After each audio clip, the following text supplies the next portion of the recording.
Homelander isn't just one of the most terrifying villains on television.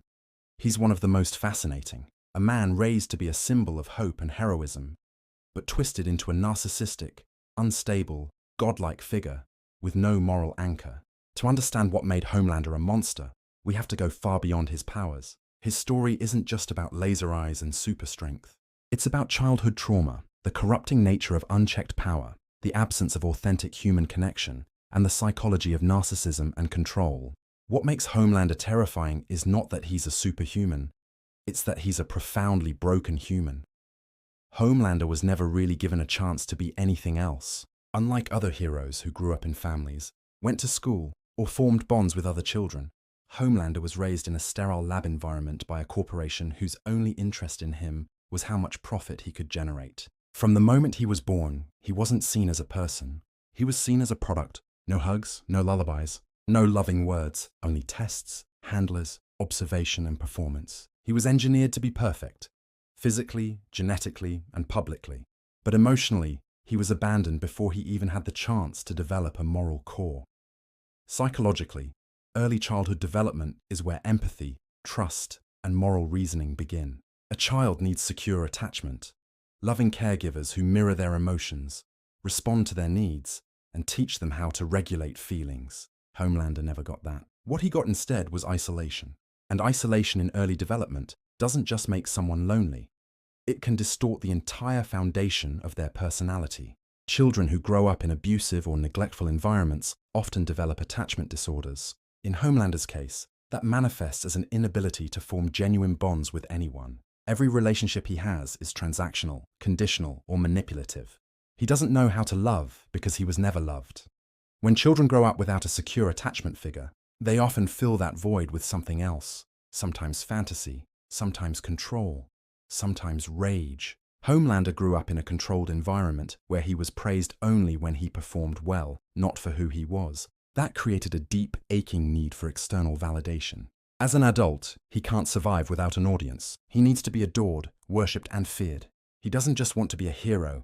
He wants to be the hero, the only hero, the perfect God in the eyes of the world. That need is bottomless because it's not coming from confidence. It's coming from the gaping wound of a child who was never truly held. Psychologists often talk about the connection between childhood trauma and narcissistic personality traits.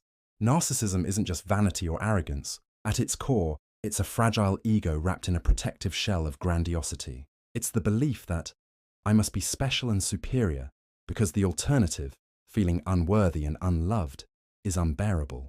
Homelander's inflated sense of self is a psychological armor. When anyone threatens that image, he lashes out violently. His rage isn't random. It's the rage of a child whose entire identity depends on being adored. If you take that away from him, there's nothing underneath except emptiness. Homelander's upbringing also deprived him of any sense of moral boundaries. Morality isn't something we're born with fully formed. It's something we learn through relationships, through being taught empathy, through watching others model kindness. Homelander never had parents, friends, or mentors who taught him right from wrong in any meaningful way. Instead, his moral code was shaped by the corporation that owned him. They taught him to be a product, a mascot, a weapon when needed, a smiling savior when the cameras were on. In other words, he learned how to fake humanity without ever developing it. This is why Homelander often mimics emotions rather than feeling them. He knows how to smile for the cameras, how to give stirring speeches, how to act like a hero. But when you watch closely, those moments are empty.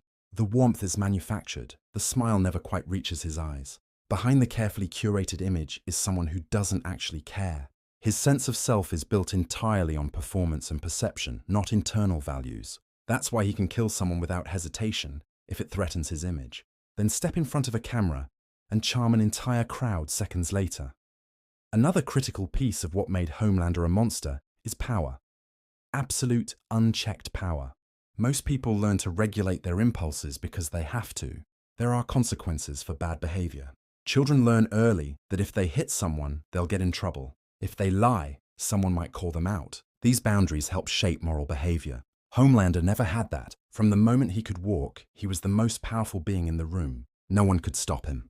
No one could discipline him.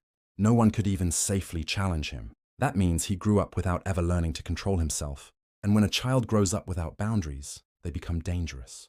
When that child also has the power to burn someone alive with their eyes, they become catastrophic.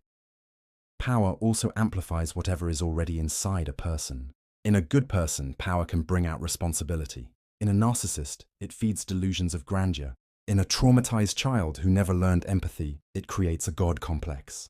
Homelander doesn't just see himself as powerful. He sees himself as above everyone else. He genuinely believes that ordinary people are inferior, tools to be used, props to be applauded by, and obstacles to be eliminated. This belief is reinforced constantly by the world around him. People cheer for him. The company protects him. The media glorifies him.